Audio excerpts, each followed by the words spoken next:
A very special pre-holiday treat for you today. I'm here with Dr. Robin Berzin, who's going to talk to us a little bit about the upcoming stressful months and how to deal with them in kind of a holistic, integrative way. So welcome, Robin. Thank you for having me. This is awesome. This is my first live Google Hangout jam. So this is amazing. Oh, really?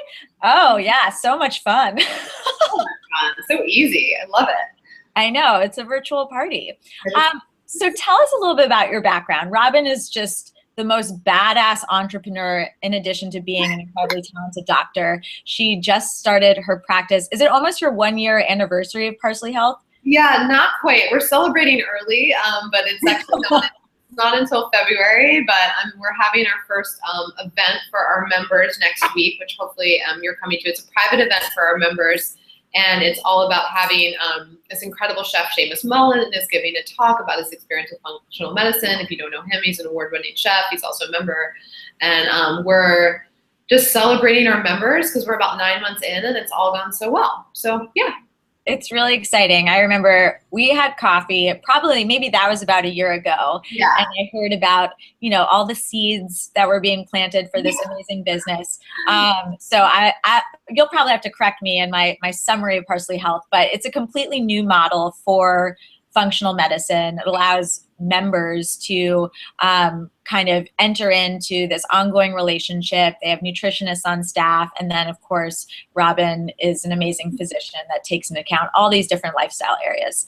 Yeah, you got it. You got it. Okay, great. We're going to talk about a lot of those lifestyle areas, especially as they pertain to stress. So I'd love to hear a little bit about your background because I know that stress in some ways played a part in you getting into medicine in the first place. Yeah, absolutely. So I was in college and I was not pre-med. I never thought I'd be a doctor. I got out, I was working at the U.S. Attorney's Office in New York City, and I was prosecuting Martha Stewart and all of these securities fraud cases, and I was I did not know. I was like, I don't think this is for me.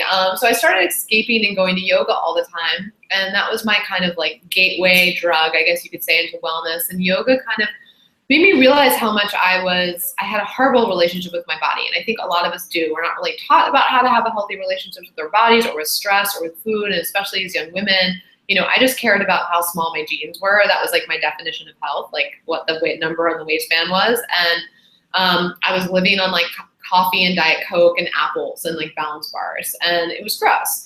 But I thought I was healthy. That was healthy then, right? Because I think wellness was even still evolving then. And yoga for me was this beginning of this journey to say, not only do I want to go into medicine and do I want to do this for a living and make my life's work about health and wellness, but also my own journey of learning how to deal with stress in a healthier way, to learn how to have a healthy relationship with my body, how to truly eat for wellness as opposed to eat for weight, which is, no longer my focus in life, which is good.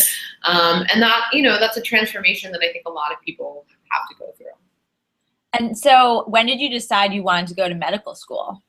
So I left the U.S. Attorney's Office. I started working at NYU in psych research just to get a sense of what working with patients was like. And that job, once I was there, even for a few months, I said, well, if I'm going to do this, I want my MD. And I was already really into yoga and into meditation, but I said, I think I want to practice this thing called integrative medicine. But if I am going to do that, I need the MD because I need everyone to know that I know what I'm talking about. So that's kicked me off. And of course I had to go back to undergrad for a year and do biology and physics, all these classes that of course I, as an English major, hadn't taken in college. So that was a little bit painful, but eventually got to medical school and did my 4 years and did residency training, but always kept the dream alive and knew that the second I was out of training, I was going to go straight into this form of medicine, which is functional medicine.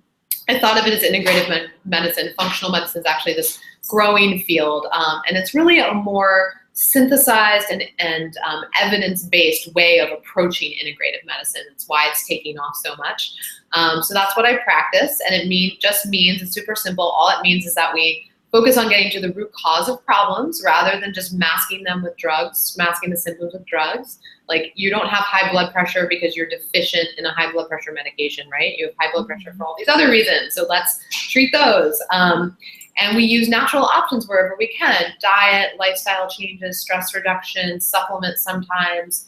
And sometimes I prescribe medications, but I try not to.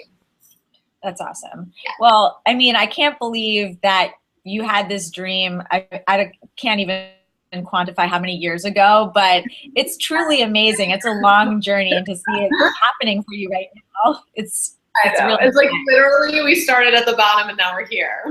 We're medical office on 23rd Street, but yeah. So awesome. Okay, so let's talk a little bit about stress. So I think, everyone has this caricature of stress, when you're like, 2 weeks away from your wedding, or, in my case, 2 months away from your book deadline, or approaching the holiday season, or in the throes of the holiday season, like you can kind of recognize that you're stressed. Right. But what are like some of the kind of, not hidden symptoms, but the ones that people don't really recognize that are kind of ongoing? Yeah, well, so stress really can throw our bodies out of whack, and a lot of us are really chronically stressed. So we're on the go from the moment we wake up to the moment we go to sleep. We're not sleeping well, our sleep's interrupted. We're living on coffee and then processed foods and sugars to kind of give us that boost because we're tired.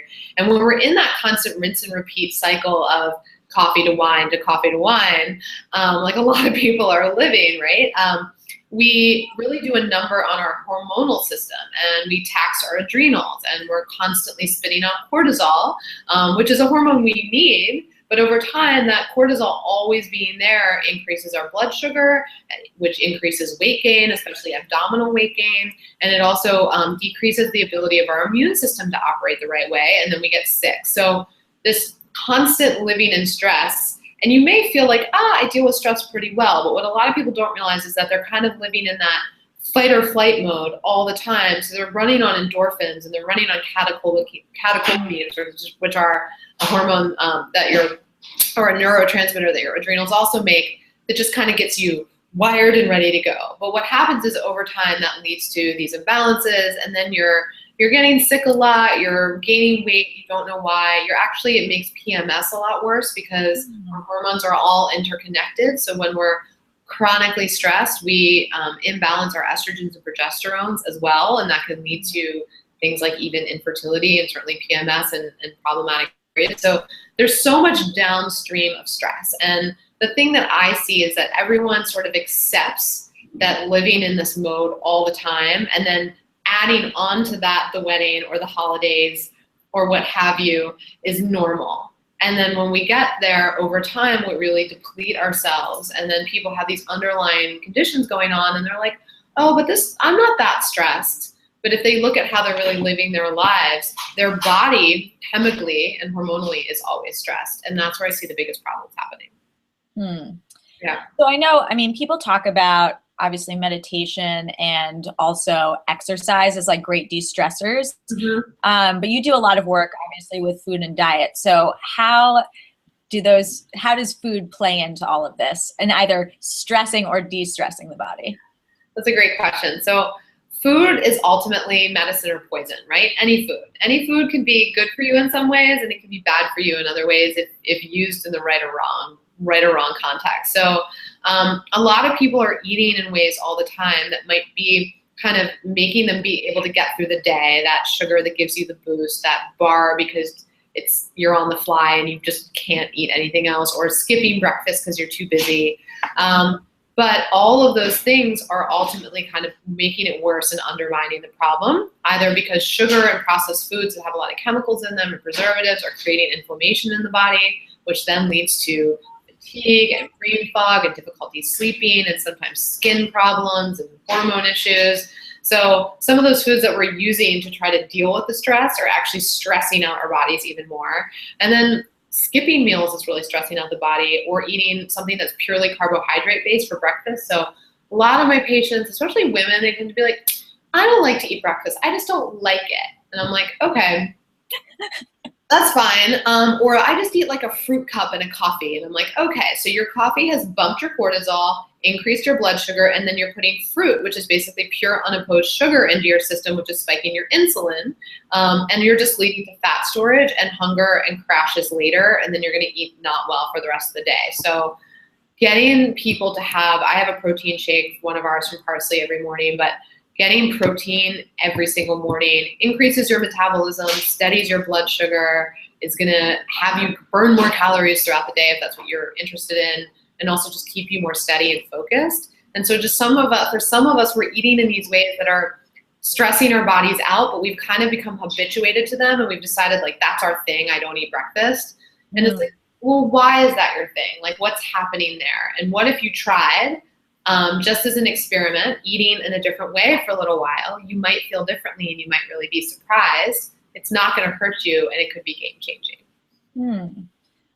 So are there any like big culprits besides the sugar and the caffeine and the no breakfast that you see often in your practice? Sugar, processed sugar, not getting enough protein.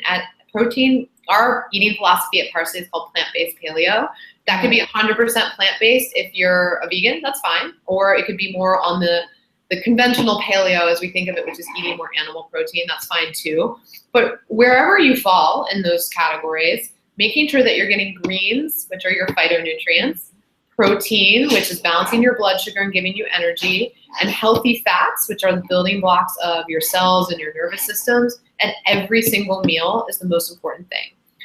Because the real culprit is insulin. We're learning this hormone in our body that regulates our blood sugar, and problems with insulin, we now know, create everything from diabetes, which we've known for a long time, but also to dementia and Alzheimer's and weight gain and all of these other problems. So using food as your medicine throughout the day, getting greens, protein, and healthy fat for every meal, which is a pretty simple thing to do. And our members all have unlimited health coaching with one of our amazing coaches. So you have a coach dedicated to helping you like figure out what that actually means. Like Dr. Robin might say that, and you might go home and be like, what the hell is she talking about? Which is totally normal. And so that's why you have a health coach to help you figure that out. But those are the culprits, like eating in a way where you sort of get into these cycles of blood sugar imbalances, insulin dysfunction. And then, alcohol I find is a double-edged sword, because it's such a part of our culture, right? It's the only drug that's like completely acceptable. And I like love red wine and love having like mezcal here and there. I'm not saying you can't drink, but alcohol is a depressant. It's a blood sugar imbalancer. It interrupts certain phases of sleep. And so a lot of people are kind of getting to the end of their day like, I made it, and arriving at the bar and then having those couple of drinks. And even if it's just a little bit every night, they're perpetuating a cycle of not the deepest sleep, taxing their body's detoxification systems, spiking their insulin and blood sugar, and it leads to weight gain, and it leads to gut imbalances and imbalances in your gut bacteria. And there are people who are like, well, I don't drink that much. And you're like, well, see what happens if you don't drink for a month. And then if you feel no different, nothing changes, then go back to drinking. That's fine. It's not like wine isn't going anywhere.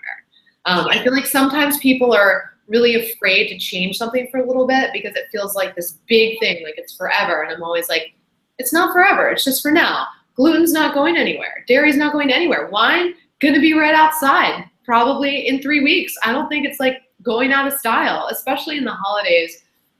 It's so important in the next 2 months to a couple days a week, like take a break. You know you're gonna be drinking more. You know you're gonna be eating more. So are you taking the days in between to reset? And that's something that we're focusing on a lot with Parsley members right now. Amazing. So how does exercise fit in? Because I know that there are some types of exercise that can actually cause more stress, whereas others, again, it's similar to food, you can overdo it or underdo it or do the wrong thing. Yeah, so my biggest rules with exercise are one, notice after you exercise, if you feel like crap or you feel good. So some people are like getting up at 5 and they're spinning every morning and they're just exhausted. And I find that a lot of people, especially in our busy city lives, are depleted more than they need to restore more than they need to like further sweat everything out and further deplete all of their energetic reserves. And then when you're in that stage, then your blood sugar's low and then your cortisol spikes, and you actually can perpetuate stress. And sometimes people need more restorative exercise or yoga. So that's one of the rules, is that if you feel like crap after your run or your spin, notice that as your body's not just being annoying. Your body's telling you that it needs rest, and that's what's going to help it rebalance more quickly. And I'll see a lot of people who are cardio addicts, they're not losing weight, they're kind of stuck in this rinse and repeat cycle, it's because they're stressing themselves out too much. And we also know that kind of long sustained bouts of cardio, actually your body gets used to them and you stop actually burning calories and burning fat. So the research shows, and this is my second rule, is switch it up, interval training. So if you're doing cardio, you get as much benefit as doing intervals, meaning like a short burst and a rest and a short burst and a rest, or intervals of weightlifting than you do from long sustained bouts of cardio. And so my whole rule for the holiday season for myself is 2, 2, and 2. So 2 yoga classes a week, 2 sessions of doing kettlebell swings, which are my favorite weightlifting right now because they're so hard, but they boost my metabolism through the roof and make me super strong in my core. And then 2 sets of some sort of cardio intervals. And that means, the good news is, the last rule is that it doesn't have to take that much time. We give our patients at Parsley and our members so many resources for stuff you can do at home with a video, with just yourself. You know, there's so many great 10, 15-minute videos out there for cardio intervals. I love Adam Rosante's wave-shaped videos. Like, you jump around, you do all this stuff, and then you're done. And you don't need to spend an hour at the gym. You don't need to spend 2 hours on the treadmill. And you get the same benefit. And, you know, Tim Ferriss in 4-Hour Body talks about it a lot. But what's the minimum effective dose to get where you want to go? So if slogging it out for hours at the gym is stressing you out, or the subway or the drive to the crazy fitness class that you're always late to, what can you do at home? What can you get some weights at home? Like, have a kettlebell at home. I do kettlebell swings. I literally go to the gym and do them for 5 minutes and I leave. It's the most satisfying thing ever. And I get a huge boost, a metabolic boost from it, and I'm really strong. And I don't need to be in there like lifting for days, you know? You need to get some at Parsley. I know. Yeah. Yeah, we should. Have the patients in the waiting room doing their kettlebell swings. We're at WeWork, so all the tech bros out there will be there too if they lifting. That would be awesome. Okay, so that sounds like a great plan. And I'll have to get you to share some of your favorite videos with me, and I'll put them on the event page so that everyone else can have access to them.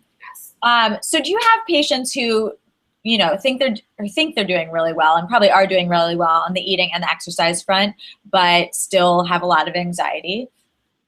Yes. So a lot of people, some of us, many of us, I think, kind of get our central nervous systems, our brains kind of get trained at some point, maybe really early, maybe a little later in life, that the world is an emergency. And they're constantly responding to every little thing that happens like it's an emergency. So it's just like the sirens going off all the time. I have a deadline, emergency. I have to meet a friend, emergency. I didn't get to my workout class today, emergency. I'm behind on work, emergency. And literally retraining your nervous system, which many of us frankly have to do, to rest, relax, and digest and heal and get out of that mode is essential. Because if we're always living up here in terms of our neurotransmitters and our hormones, and we're always kind of in this emergency fight or flight mode, our hormones work when they go up when we hit a stress and they come down when we get to relax. But a lot of people are never coming down. They're kind of living up here, and that's what leads to weight gain and fatigue and insomnia and burnout and all of these things that are so common, right? Everybody's kind of like, oh, I feel a little heavy, I feel bloated, I'm tired, I'm not sleeping well. But they're kind of stuck in it. And so for people who feel like I'm really stuck, I'm really anxious, couple things that work really well. Nothing remaps your brain neurologically, and all of the research shows this, like meditation. So as woo-woo as it sounds, get your butt in a chair or on a cushion and learn even just a simple breathing exercise that you can do. Inhaling for a shorter time than you're exhaling actually neurologically tells your body to relax. So if you breathe in for 4 and out for 6, or breathe in for 3 and out for 5, as long as your exhale is longer than your inhale, that will actually tell your nervous system to relax and calm down and your heart rate to slow. So it's a great trick, and if you do it for like 2 minutes, it really works. And then another trick I have is magnesium. When we're stressed and anxious a lot, our bodies actually get rid of magnesium faster, and we need magnesium for something like 400 reactions in the body. And magnesium is nature's anti-anxiety medication. So I always recommend magnesium glycinate. It's important to get the right formulation, about 400 milligrams. I take it every night before bed. Helps me have a deeper sleep, helps my muscles relax, or helps my nervous system relax. You know, a lot of us get told by conventional medicine that we need a pill for every ill. And yet, if we do these lifestyle changes, cleaning up your diet, making sure you're moving regularly, making sure you're replacing your magnesium, making sure you're meditating, a lot of the stuff becomes manageable. And then ultimately, you kind of reprogram yourself to get out of that emergency mode, and you don't need the Xanax. So do you have a favorite magnesium food? Oh my gosh, pumpkin seeds are a great source of magnesium. So dark chocolate, the dark chocolate then has a lot of caffeine, so some people don't make that your magnesium source. I like pumpkin seeds because they have zinc too, which is good for lots of things. Yes, no, there's lots of great foods. Leafy greens have magnesium, so yeah. Amazing. So besides breathing, besides starting a meditation practice, are there any like small daily strategies or things you can do to de-stress? Yeah, that's a great question. I'm all about like designing your life for lowering stress. So, you know, a lot of us, I think, are having more and more freedom of our schedules. You know, I don't see patients on Mondays because I know I can start my week not on Sunday night in panic mode, but in a mode where I know I have Monday to get a lot of stuff done, meetings, all the other work I have to do. By the way, guys, I'm not just a doctor. I also am a CEO and run a company. So somehow that all has to happen in a given week, which can get a little crazy. So I deliberately did that so that I could feel like I have a little bit of breathing room. And it's a mental trick, right? Does it matter if I see patients on Monday or Tuesday? No. But it's a mental trick of when do I start my week and how.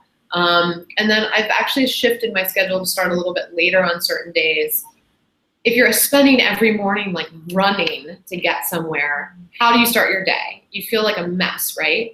You just feel stressed and you feel anxious. So building in that time in the morning to meditate or to leisurely make your breakfast, to start your day not in an emergency. And then the same thing, the end of the day is really important too. So before you like go, and then try to drop in the bed and sleep, at least 30 minutes not looking at screens before you go to sleep, because the blue light really affects our brains, as I'm sure many of you know. I have an app on my computer and my phone called Flux, F.LUX.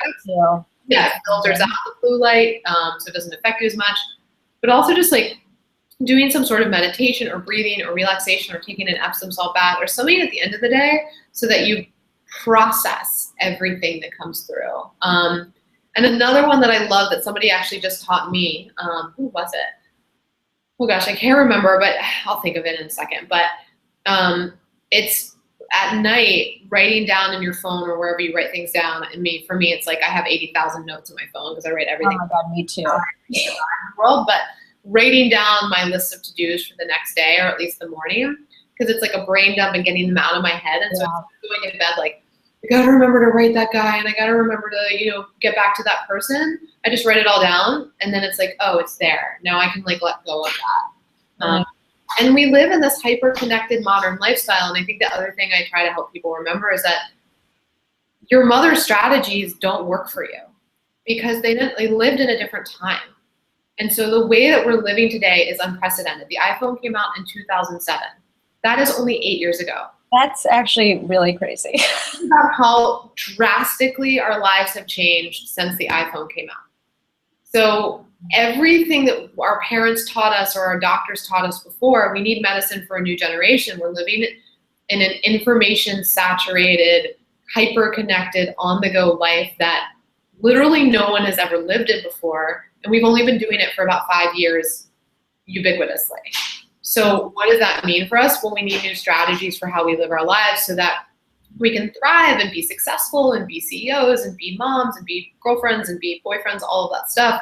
But do all that, but also we need new strategies for dealing with the fact that we don't live the way that we did. Even, I'm in my early 30s, like the way that I did when I was a kid, it's fundamentally changed.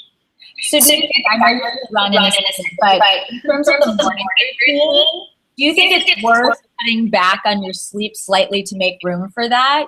Or like, which do you weigh more so than the other, that time in the morning to yourself or the extra hours spent sleeping? Yeah. Well, I think it's how you use that time in the morning. So if you're chronically sleep deprived and you can't get yourself into bed earlier, I mean, ideally you go to bed a little bit earlier so that you have space in the morning. You can get up a little bit earlier. And then it doesn't have to be an hour, right? It could be, I get up, I take my time in sort of getting ready, I make my tea, I make my breakfast, and I meditate on my walk to work, or I meditate on my subway ride. But like, how am I changing the energy and the tone of my time and how I'm spending it from frantic go, go, go mode to maybe I'm doing the same things. Maybe I'm building in 15 extra minutes and maybe my meditation is 3 minutes before I walk out the door. And I think a lot of people are like, well, I've got to get up an hour earlier and then I'm going to be exhausted. It's like, what if you got up 15 minutes earlier and that's it? But you just change the energetics of how you went through your morning before you got to wherever you had to go. I think that's great advice, especially for people who are so busy. Well, thank you so much, Robin, for sharing all of your amazing wisdom. You can find more from her on Parsley Health. She also has an amazing course on Mind Body Green called The Stress Solution, which has tons of great strategies in it and really drills down on some of the science behind the food, the exercise, and the mindfulness. So definitely go check that out. And I look forward to seeing you soon at the Parsley Party. Parsley Party. I'm so excited. And yeah, if you guys out there are interested, parsleyhealth.com.